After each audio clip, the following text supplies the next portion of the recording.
오늘 우리에게 주신 하나님 말씀은 신약성경 요한복음 13장 12절에서 17절까지 말씀입니다. 제가 갖고 있는 신약성경 170면에 있습니다. 요한복음 13장 12절로 17절까지 말씀을 한 목소리로 낭독하겠습니다.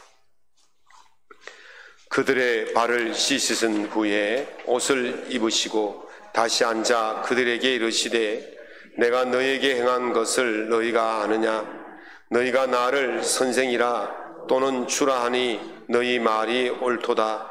내가 그러하다. 내가 주와 또는 선생이 되어 너희 발을 씻었으니 너희도 서로를 발을 씻어주는 것이 옳으니라. 내가 너희에게 행한 것 같이 너희도 행하게 하려 하여 본을 보였노라. 내가 진실로 진실로 너희에게 이르노니 종이 주인보다 크지 못하고 보냄을 받은 자가 보낸 자보다 크지 못하나니 너희가 이것을 알고 행하면 복이 있으리라. 아멘. 오늘 본문 말씀을 가지고 진짜 신앙 한번 해봅시다 라는 제목으로 주의 은혜의 말씀을 나누고자 합니다. 유럽의 르네상스가 시작되기 직전에 12, 13, 14세기 경에 이탈리아의 문학운동을 지칭하는 말이 있었습니다. 돌체 스틸 로브라는 말인데요. 이 말의 뜻은 달콤하고 새로운 스타일로 생각하라 이런 뜻이 있습니다.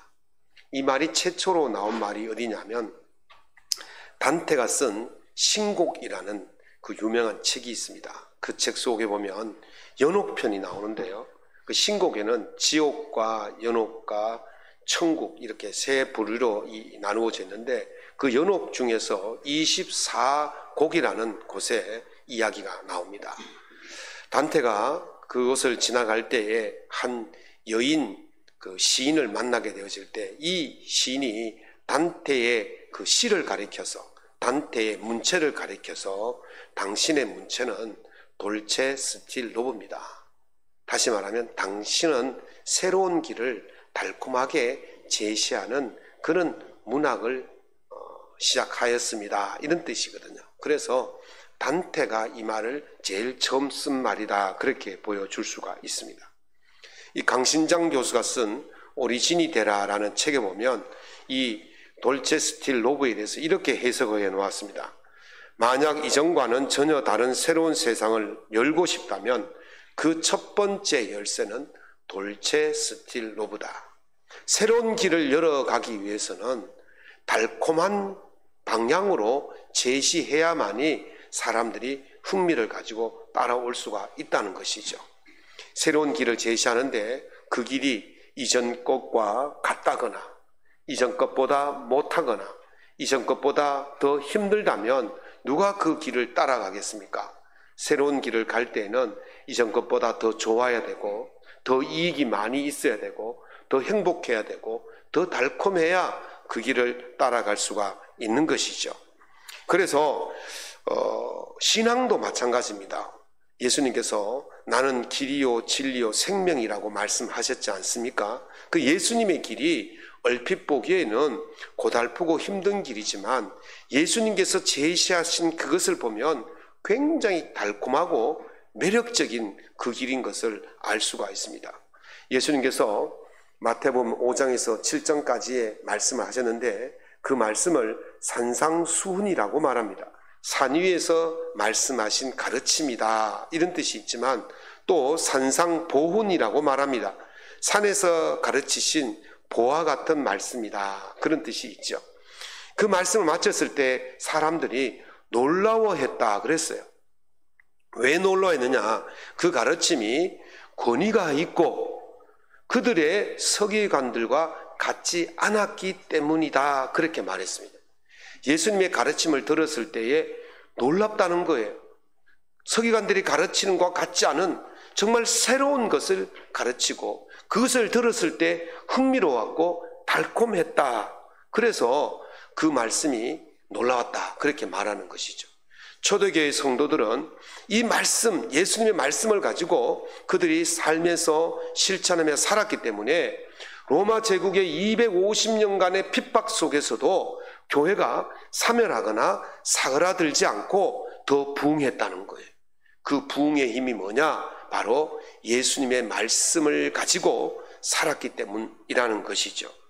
서기 200년대 전후에서 최초의 라틴 기독교 변증가 중에 한 명인 마르쿠스 미니큐스 펠릭스라는 사람이 쓴 옥타비우스라는 책이 있어요. 그 책에 보면 초대교회가 성장했던 이유를 기록해 놓은 내용이 있습니다.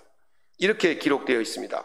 우리의 수가 날로 늘어나고 있다는 사실은 실수가 아니라 칭찬을 받을 만한 증거이다. 왜냐하면 우리의 공정한 삶의 방식이 낯선 이들을 참여하게 하기 때문이다. 우리는 신체적 표시로 구분하는 것이 아니라 순수함과 겸손의 표시로 구분한다. 우리는 옷차림이 아니라 마음으로 지혜를 지니고 있기에 위대한 것을 말하는 것이 아니라 위대한 것을 실천한다 그랬어요. 무슨 말입니까? 그들의 삶은 어떤 외형적인 옷가짐, 외형의 어떤 모습, 그것이 아니라는 거예요. 설교가 아니라는 거예요. 말이 아니라는 거예요.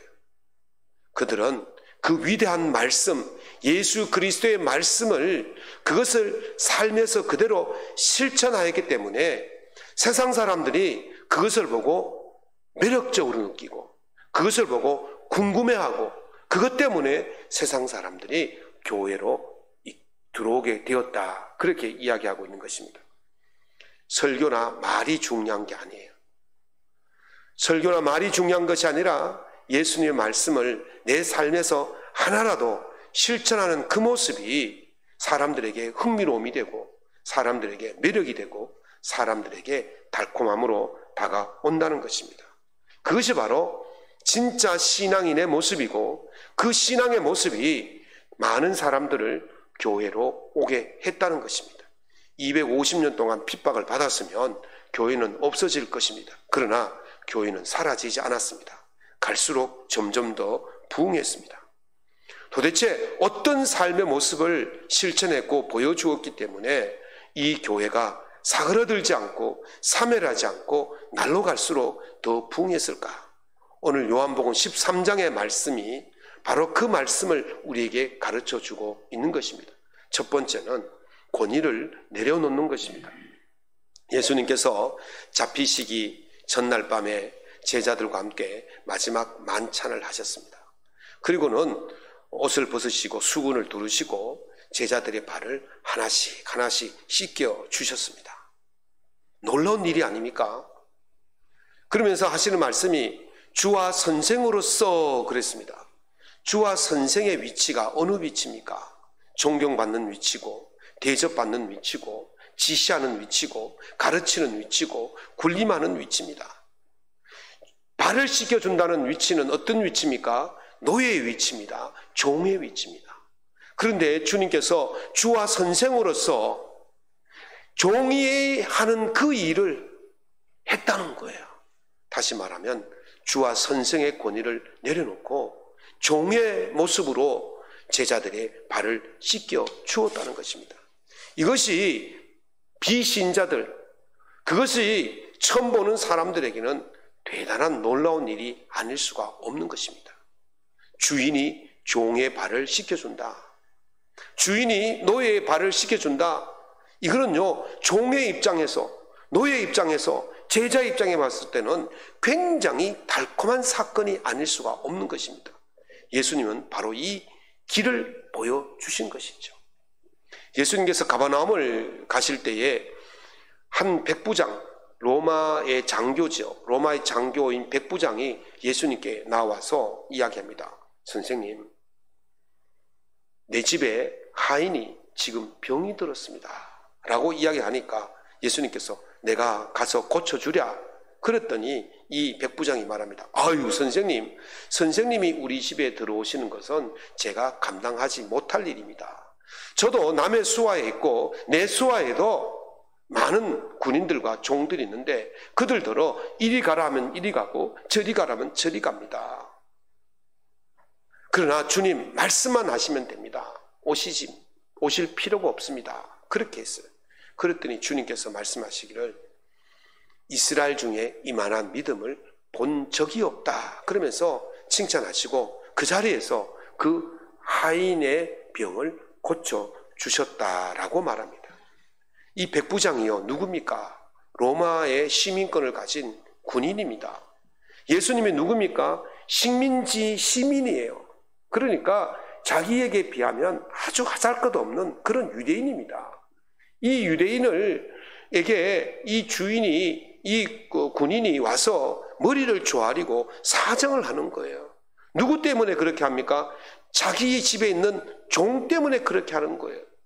그 당시에 종은요 노예입니다. 노예는요 병들면 갖다 버리면 그만입니다. 그 사람 취급 못 받는 거예요. 물건 취급 받는 거예요. 그런 노예를 위해서 이 주인이 와서 머리를 조아렸다는 거예요. 그 누구에게? 2등 시민인 유대인에게 머리를 조아렸다는 거예요. 이걸 주님께서 귀하게 보신 겁니다. 유대인으로서 자기의 권위를 내려놓고 제자들의 발을 씻기시는 그 모습이 예수님 다른 사람들 보기에는 귀한 모습이고, 로마인으로서 종을 위해서 다른 사람들에게 머리를 숙이고 조아리는 것이 귀한 모습인 것입니다. 그것을 주님께서 칭찬하신 것입니다. 초대 교인들이 바로 그런 예수님의 말씀을 가지고 그렇게 살았다는 거예요. 주와 선생으로서 제자들의 발을 씻기시는 그 모습처럼 자기의 권위를 내려놓고 그 아래 사람들, 그들을 위해서 바뀜없는 섬김의 모습을 보이는 그 모습이 다른 사람들을 보기에는 매력적이었다. 도대체 무엇 때문에 저들이 저런 행동을 할까 궁금해했다. 그래서 그들이 교회로 찾아왔다는 것입니다. 로버트 뱅크슨 교수가 쓴 1세기 교회 예배 이야기라는 책이 있어요. 그 책에 보면 빌립보 출신의 로마인 푸블리우스라는 사람이 로마의 가정교회에 초대받아서 갔던 그 경험을 기록해 놓았습니다. 푸블리우스가 그 가정교회에 갔더니 거기에 몇 사람들이 있었는데 거기에는 자기보다 신분이 더 높은 사람들도 있더라는 거예요. 로마 사회는 신분 사회가 아닙니까? 그래서 계급이 높은 순서대로 이제 상석에 앉도록 되어 있는데 이 푸블리우스가 들어가니까 그를 제일 상석에 앉히더라는 거예요. 깜짝 놀랐다는 거예요. 자기보다 더 높은 신분의 사람들이 있는데 자기를 제일 상석에 앉혔으니 얼마나 놀랐겠습니까? 그런데 덜 놀라운 것은 그 신분 높은 사람들이 그 집의 종들과 함께 같은 자리에 앉더라는 거예요. 깜짝 놀랐어요. 도대체 이게 뭐지? 아니, 종과 주인이, 종과 높은 신분의 사람이 같은 자리에 앉아? 그리고 나에게 최고의 상석의 자리를 내줘? 이게 뭐지? 궁금해했어요. 그리고 집으로 돌아오면서 이런 생각을 했습니다. 그들의 대화는 이상하게도 그 자체로 무시할 수 없는 무언가가 있다.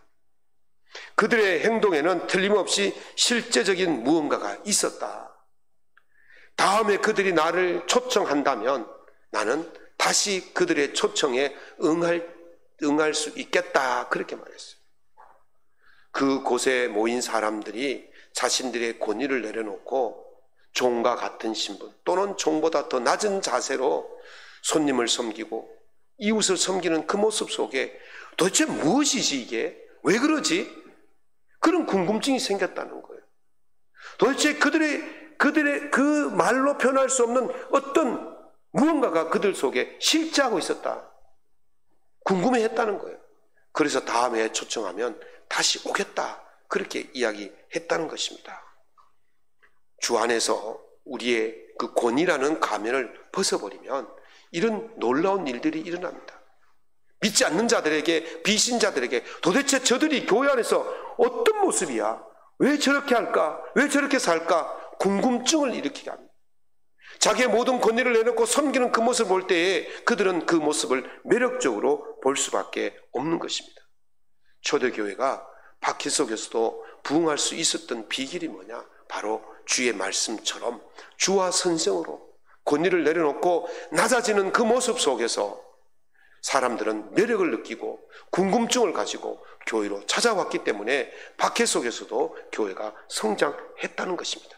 사랑하는 성도 여러분, 우리 또한 주의 말씀을 따라서 우리가 가진 어떤 허울적인, 권위적인 이 모든 것들을 내려놓고 우리의 이웃들을 사랑으로 섬겨나가 그들에게 매력적으로 느끼게 만들고 그들에게 궁금증을 줘서 그들의 발로 교회를 찾아올 수 있도록 만드는 진짜 신앙인들이 될 수 있기를 예수님 이름으로 축원합니다.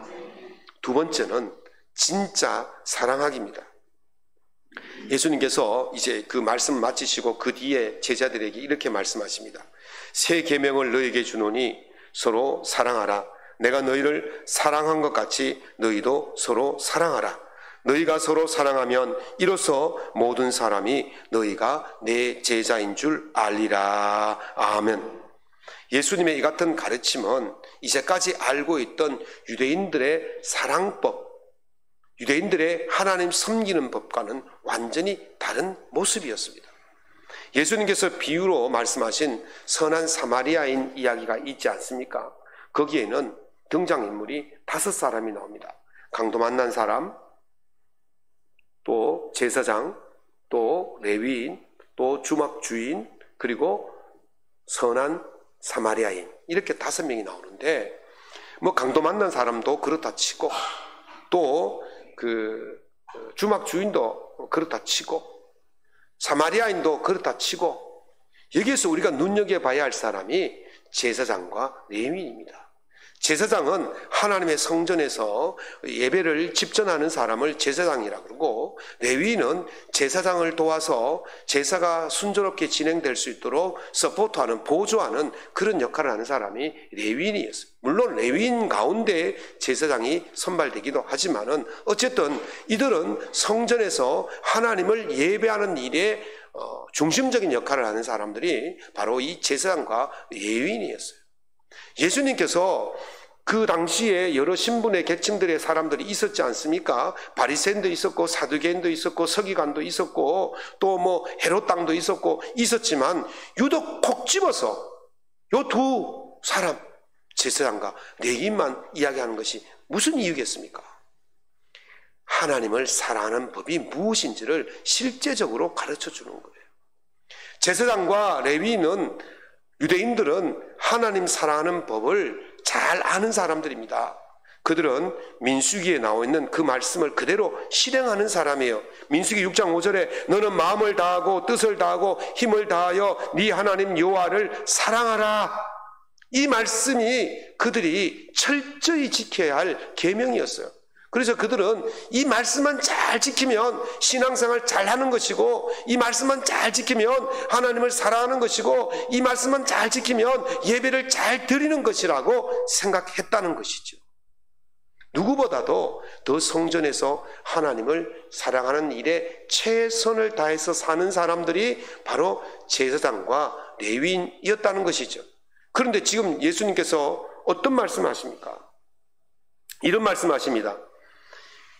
하나님께서는 하나님만 사랑하라고 말씀하지 않으셨다. 그 말씀을 하시는 거예요. 하나님께서 레위기 19장 18절에서 이렇게 말씀하십니다. 원수를 갚지 말며 동포를 원망하지 말며 내 이웃 사랑하기를 네 자신과 같이 사랑하라. 나는 여호와니라. 이 말씀이 어디 나오냐면 레위기에 나온다고 말씀을 드렸어요. 레위기는 어떤 책이냐 하면 제사 드리는 법이에요. 하나님께 제사 드리는 법. 다시 말하면 하나님을 사랑하는 법을 가르치는 책이 바로 레위기예요. 그런데 그 속에 하나님을 제사하는 법, 예배하는 법을 가르쳐 놓은 그 책 속에 무엇이 들어가 있습니까? 내 이웃을 네 몸과 같이 사랑하라. 그렇게 말하는 거예요. 하나님을 사랑하는 법 속에 무엇이 들어가 있습니까? 이웃을 사랑하는 것이 하나님을 사랑하는 거라는 거예요. 이웃을 사랑하는 것이 하나님께 예배하는 것입니다. 다시 말씀드리면 하나님께 온전히 예배 드리는 것은 이웃을 사랑하는 것과 함께 할 때에 그것이 온전한 예배가 될 수가 있다는 것을 말씀하시는 겁니다. 그래서 예수님께서 네 마음을 다하고 목숨을 다하고 뜻을 다하여 주 너희 하나님을 사랑하라 하셨으니 이것이 첫째 되는 계명이요 둘째도 그와 같으니 내 이웃을 네 자신과 같이 사랑하라 하셨으니 이 두 계명이 온 율법과 선지자의 강령이니라. 아멘. 무엇을 말합니까? 우리의 이웃들에 대한 그 모습을 보라는 거예요. 하나님만 쳐다보지 말고 이웃들의 모습이 어떤지를 보라는 거예요. 이웃들의 고난당하는 모습, 이웃들의 아파하는 모습, 이웃들의 슬퍼하는 모습, 그들의 모습을 보아야 한다는 것입니다. 그것이 바로 주님께서 말씀하신 새로운 길이라는 거예요. 강신장 교수가 이렇게 말합니다. 남이 보지 못한 아픔을 보면 새로움이 보인다. 남이 주지 못한 기쁨을 주는 것이 새로움이다 그랬습니다. 이스라엘 백성들이 예수님을 새로운 지도자로, 새로운 왕으로 추대하고자 했던 이유가 무엇입니까? 예수님 모습 속에서 사람들을 아파하는 것을 보시고 치유하시고 회복시켜 주시는, 예수님께서 사람들의 아파하는 그 모습을 보고 그들을 구원시켜 주시는 그 모습을 보고 그들은 예수님을 그들의 왕으로, 그들의 메시아로 삼으려고 했던 것입니다. 사람을 보고 그 아픔을 느낄 수 있는 사람, 사람을 보고 그 슬픔을 느낄 수 있는 사람, 그 사람이 바로 하나님께 진정으로 예배를 다하는 사람인 것입니다. 초기 한국 교회는 바로 그것을 실천했던 교회였습니다. 1945년 8월 15일이 일제의 34년 12개월의 압박을 이기고 광복했던 날 아니겠습니까? 오늘이 며칠입니까? 10일이죠. 15일이 광복절입니다. 그래서 사실 오늘은 광복기념주일입니다. 광복기념주일인데 어찌됐든 우리가 일제의 그 압박 속에서도 교회가 얼마나 성장했는지 모릅니다. 일제의 눈에는, 일본 제국주의자들 눈에서 가장 가시처럼 여겨졌던 단체가 어디냐, 공동체가 어디냐, 교회였어요. 교회 속에서 민족 사상을 고취시키고 교회 속에서 항일 정신을 길렀던 곳이 바로 교회였습니다. 3.1 만세 운동 때 교회가 주도적인 역할을 했어요. 민족 대표자 33인 가운데 16명이 기독교인이었습니다. 그리고 체포되어 지도자들 체포되어서 48명이 재판을 받았는데 그 중에 22명이 기독교인이었습니다. 우리 대구에서도 만세 운동을 주도적으로 했던 학교와 교회가 바로 기독교 교회였고 학교가 기독교 학교였습니다. 그런 것들이 그 일본 헌병들이나 일본 제국주의자들에게는 눈의 가시처럼 여겼던 것이죠. 그래서 얼마나 많은 사람들이 죽었는지 모릅니다. 기독교인들과 비기독교인들이 체포 구금되어 그 숫자를 보면 당시에 기독교인들이 숫자가 얼마였냐면 그 전체 국민의 숫자 중에 1.2%에서 1.3%만이 기독교인이었어요. 20만 명, 10만 명 정도가 20만 명밖에 안 됐어요. 10만 명밖에 안 됐어요. 그런데 체포되고 구금되고 구속된 사람들이 전체의 숫자의 50%가 넘는 사람들이 기독교인이었다는 거예요. 교회가 90몇 개가 파괴되었어요.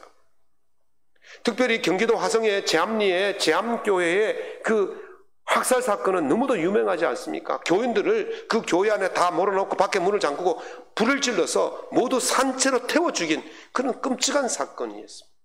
교회를 그렇게 했어요.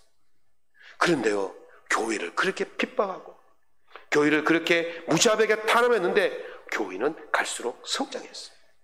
어마어마하게 성장했어요.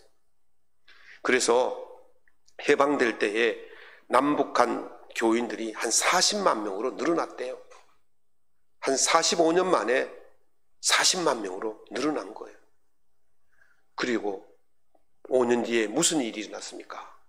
6.25 전쟁이 일어났지 않습니까? 북한이 남침하면서 우리 전 국토가 초토화되었습니다. 군인들만 남북한 합쳐서 300만 명이 죽었습니다.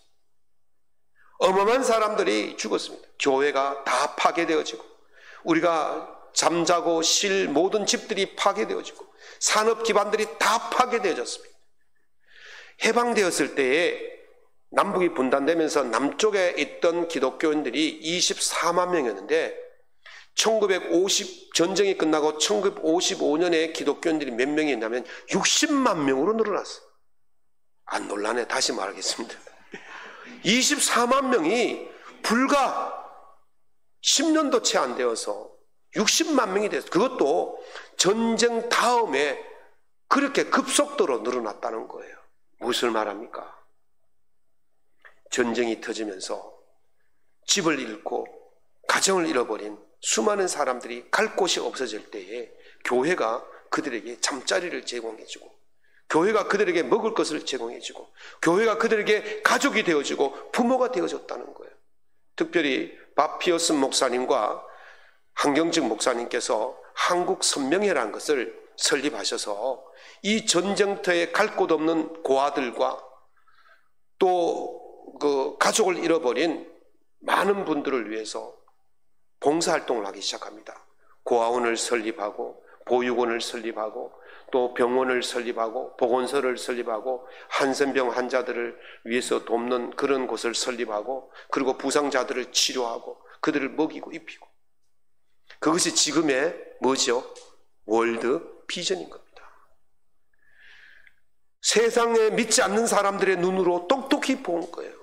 교회가 무슨 일을 했는지, 도대체 저들이 왜 저렇게 했을까 궁금했는 거예요. 기독교인들이 하는 그 모습이 너무 매력적인 거예요. 그래서 그들이 교회로 찾아온 것입니다. 한국교회는 슬피 우는 자와 함께하고 고난받는 자들과 함께했던 것이 한국교회의 모습이었습니다. 그래서 비신자들이 그 모습의 매력을 느끼고 그 모습이 너무 달콤해서 그 모습에 궁금해서 그렇게 자기들 발로 교회로 찾아왔던 것입니다. 오늘 우리에게 요구되어지는 것이 바로 그것입니다. 오늘 우리가 진짜 사랑으로, 예수님의 사랑을 가지고 진짜 사랑으로 사랑할 때에 믿지 않는 자들이 궁금해하고 매력을 느끼고 그 그리스도의 삶의 모습에 달콤함을 느끼고 제 발로 찾아오게 될 줄로 믿습니다. 그런 진짜 사랑을 하는 진짜 성도들로 살아갈 수 있기를 예수님 이름으로 축원합니다. 말씀을 맺겠습니다. 1685년 3월 독일에서 태어난 요한 세바스티안 바흐라는 음악가가 아마 들어보셨을 거예요. 음악을 좋아하는, 특별히 클래식 음악을 좋아하는 사람들은 이 바흐의 음악을 참 많이 들을 거예요. 이 바흐는 음악의 아버지라고 칭송을 받습니다. 또는 종교 음악의 선구자라는 그런 칭호를 받을 만큼 뛰어난 음악가예요. 그가 작곡한 수많은 수백 곡의 작곡들이 있지만 그 중에서 우리에게 잘 알려진 곡은 마태의 순환곡이라는 곡이 있습니다. 부활절만 되면 이제 듣는 곡인데요. 본래 그 바흐는 4개의 순환곡을 만들었습니다. 마태복음을 기초로 한 마태의 순환곡, 또 마가복음을 기초로 한 마가 순환곡, 그 다음에 누가복음을 기초로 한 누가 순환곡, 그 다음에 한 거는 뭐죠? 요한을 기초로 한 요한 순환곡 만드는데, 지금 전해주는 것은 마태 순환곡과 요한 순환곡 2가지밖에 없는데 그 중에서도 마태 순환곡을 사람들이 굉장히 좋아해요. 이 마태 순환곡 중에서도 제2부에 보면 아리아라고 그러는데 이제 독창을 아리아라고 그래요. 이제 교향악에서 이 아리아를 부르는데 베이스로 부르는 그 아리아가 있어요. 그 제목이 뭐냐면 콤 시세스 크로이치, 이게 독일어거든요. 콤 시세스 크로이치란 말은 영어로 하면 컴 스위트 크로스 이런 뜻이 있습니다. 컴 스위트 크로스입니다. 스위트라면 달콤함입니다. 오 달콤한 십자가여 나에게로 오라, 이런 뜻입니다. 여러분, 십자가가 달콤합니까? 십자가 하면 고난, 순환, 고통, 이런 생각이 들지 않습니까? 그런데 이 바흐는 달콤한 십자가라고 그래요. 그 달콤한 십자가여 나에게로 오라, 이렇게 말하고 있어요. 이 장면이 어떤 장면이냐면 예수님께서 십자가를 지고 골고다 언덕을 오르시다가 쓰러집니다. 그때에 그곳에 구경 왔던 구레네 사람 시몬을 강제로 군인들이 그에게 십자가를 지게 하죠. 그 장면을 군중의 입장이 아니라 이 시몬의 마음이 어떨까라는 생각으로 그 작사를 했어요. 이렇게 생각했을 거라고 이야기합니다. 오라 달콤한 십자가여, 나의 예수여, 언제든지 십자가를 주소서. 나의 고통 견딜 수 없을 때라도 주여 나를 도우사 스스로 그 십자가를 지게 하소서. 비록 억지로 진 십자가지만 그 십자가 때문에 어떤 일이 일어났습니까? 그 집이 구원을 받는 놀라운 일이 일어났던 것입니다. 고통의 십자가지만 결국 구원이라는 놀라운 일들이 일어나기 때문에 그 십자가는 달콤한 십자가다. 그 십자가를 내가 지겠다. 그렇게 노래하고 있는 것입니다. 십자가가 왜 중요합니까? 그곳에는 하나님의 사랑이 있기 때문에 그렇습니다. 요한복음 3장 16절에 하나님이 세상을 이처럼 사랑하사 독생자를 주셨으니 이는 저를 믿는 자마다 멸망치 않고 영생을 얻게 하려 하심이니라. 아멘. 그 십자가 때문에 온 인류가 구원받는 달콤한 사건이 일어난 것입니다. 비록 예수님께는 그 십자가 고통이지만 그 고통 뒤에 어떤 일이 일어났습니까? 온 인류를 구원하고 하나님 보좌 우편에 앉는 그 놀라운 일들이 일어났지 않습니까? 비록 지금은 고통이지만 그 후에 영원한 복이 있게 되는 놀라운 것을 우리에게 보여주는 것입니다. 그래서 십자가는 달콤한 것입니다. 예수님께서 말씀하십니다. 누구든지 나를 따라오려거든 자기를 부인하고 자기 십자가를 지고 나를 따를 것이니라 하셨습니다. 비록 그것이 우리에게 고통일지라도 그렇게 십자가를 지고 사랑을 실천하는 자들에게 달콤한 은혜, 영원한 은혜가 주어지게 될 줄로 믿습니다. 그래서 예수님께서 이로써 너희가 내 제자인 줄 알리라 말씀하신 것입니다. 우리가 진짜 사랑하고 우리가 진짜 권위를 내려놓고 이웃을 향해 나아갈 때에 그 실천적인 삶을 통해서 믿지 않는 자들이 매력을 느끼고 달콤함을 느끼고 교회로 찾아오게 만드는 그 일을 하는 자들에게 주님께서 다시 말씀하시기를 이것을 알고 행하는 자들은 복이 있다라고 말씀하신 것입니다. 사랑하는 성도 여러분, 주님의 이 말씀을 삶 속에서 실천하십시오. 그렇게 하셔서 비신자들이 매력을 느끼고 달콤함을 느끼고 교회로 찾아올 수 있게 만드는 진짜 신앙인으로 살아갈 수 있기를 예수님 이름으로 축원합니다.